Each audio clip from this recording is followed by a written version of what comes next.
Bienvenue sur une nouvelle vidéo. Cette fois-ci on va parler d'isolant, puisque je suis en train de mettre de l'isolant sous les rampants de mes combles perdus. Donc petit retour d'expérience, je les ai achetés chez Matériaux Naturels. C'est de, je sais plus que c'est Isonat plus, je sais pas quoi, avec un bon lambda et un bon déphasage thermique. C'est de la laine de bois, parce que ce qui permet de bien absorber de l'humidité, confort acoustique, confort thermique, des bons déphasages thermiques. Voir la chaîne de Papy Claude, excellente sur ce sujet. J'ai commandé à peu près 54 mètres carrés. C'est emballé dans des grandes plastiques de 6 panneaux de 1,20 m par 60. À partir de 100 mm 10 cm, vous avez cette petite bande là qui permet d'aider à la découpe en traçant dessus. Voilà, donc c'est semi-rigide, c'est 60, vous voyez, vous pouvez quand même un peu compresser, mais c'est un peu sportif pour mettre, donc vous pouvez gratter 1 ou 2 cm à mettre. Attention, vous voyez, ça fait un peu de poussière, donc port du masque obligatoire. Et bien écoutez, je vais commencer à les installer sous les chevrons de mes rampants. Voilà, j'ai 10 cm maximum, et ça fait quand même 54 mètres carrés, ça fait quand même 300 kg ajoutés à la toiture, donc prenez ça en compte. Écoutez, je vous retrouve après ou pendant pour un retour d'expérience. Donc voici dans les combles, une fois le travail réalisé. Alors je vais vous montrer un peu, j'ai pas encore installé l'électricité. Mais finalement, tout ce travail de poser de plancher d'OSB 3 et les rampants, ça a représenté 2 mois et demi de travail, à raison de pratiquement 3 jours par semaine, entre 2 jours et 3 jours, sur mes dispos, j'ai pu prendre quelques dispos. Donc ça a été un travail de romain, bon c'est surtout le plancher qui a été dur, voilà, parce qu'il fallait découper autour des fermes, etc. Enfin bref, c'était très compliqué. Néanmoins, revenons à nos moutons sur ces panneaux de laine de bois Isoflex 55H+. Alors, je les ai pris en version 60 cm par 120. Pourquoi? Parce que l'anthrax entre mes chevrons faisait 58. Donc, quand vous les manipulez, ils sont rigides, parce que encore peu chargés en humidité quand vous les recevez. Donc, ça va, ça se passe bien. Il faut un peu serrer, mais ça va. Donc, c'est un peu dur quand vous êtes vraiment très très bas. J'étais dans des positions vraiment inconfortables. Peut-être le voir de l'autre côté, ça sera peut-être plus simple. Donc ça a été assez difficile, mais néanmoins ça se fait remarquer.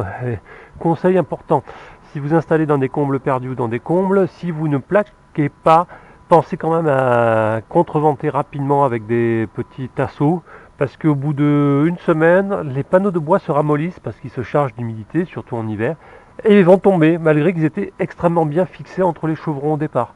Donc voilà, ça se ramollit bien, ça perd de sa force mécanique de compression et ça va tomber. Voilà, donc vous voyez, j'ai tout contreventé un peu, mais ça a été encore du travail supplémentaire. Que dire sur l'efficacité de ces panneaux? Je suis extrêmement content. C'est vraiment, je sens une grosse différence au niveau de la température. Je sens que ça garde beaucoup plus le chaud. Voilà, en tout cas, ça retarde l'arrivée du froid et l'arrivée du chaud dans tous les cas. Alors, avec la laine de bois qui se trouve, j'ai 15 à 20 cm sous les panneaux d'OSB, plus l'OSB, plus ces panneaux de 10 cm d'épaisseur, je pense que j'obtiens un R de quasiment 6. Pour une maison, je suis dans le sud de la France, donc bon, ici au départ avec la norme c'était du R de 4 et c'était tout. Bon voilà, je viens bien d'augmenter. Ces panneaux font 2,75 en théorie, donc c'est assez intéressant. Donc je suis content aussi acoustiquement, on sent qu'il y a un énorme gain. Alors j'entends quasiment plus la pluie tomber, alors peut-être pour certains ça va être un gros problème, mais voilà, c'est assez intéressant.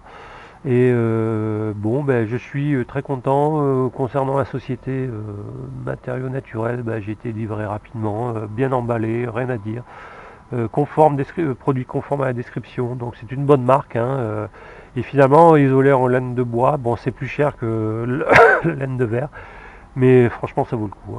Donc, pour tous les niveaux, c'est pas forcément. Si vous le faites par vous-même, c'est pas un gros delta sur votre facture totale, surtout si vous faites une rédo complète. C'est pas ça qui va vous mettre vraiment dans le rouge. Je suis content, bon c'est un énorme travail, mais je vous ai dit c'est surtout sur la poste de plancher, les découpes autour des fermes, etc. qui a été long. J'ai dû mettre à peu près 2 semaines et demie, parce que j'ai dû accéder à des endroits vraiment très compliqués, donc c'est pour ça que ça a été long. Voilà, des découpes, etc. Enfin voilà. Sinon il faut 2 jours quoi. Si vous êtes à hauteur d'homme, vous pouvez y rentrer. Là ce sont des combles perdus, j'ai 90 cm au garrot. Voilà, je finis cette vidéo. J'espère que ce retour d'expérience vous a été profitable, ou vous a consolidé ou non dans votre choix. Mais si vous avez besoin d'informations sur la laine de bois, je vous conseille encore la chaîne Papy Claude, qui est vraiment une référence dans l'isolation des matériaux naturels. Je vous dis à très bientôt pour un retour d'expérience. Ça devrait arriver plus vite que par rapport à cette vidéo. À bientôt.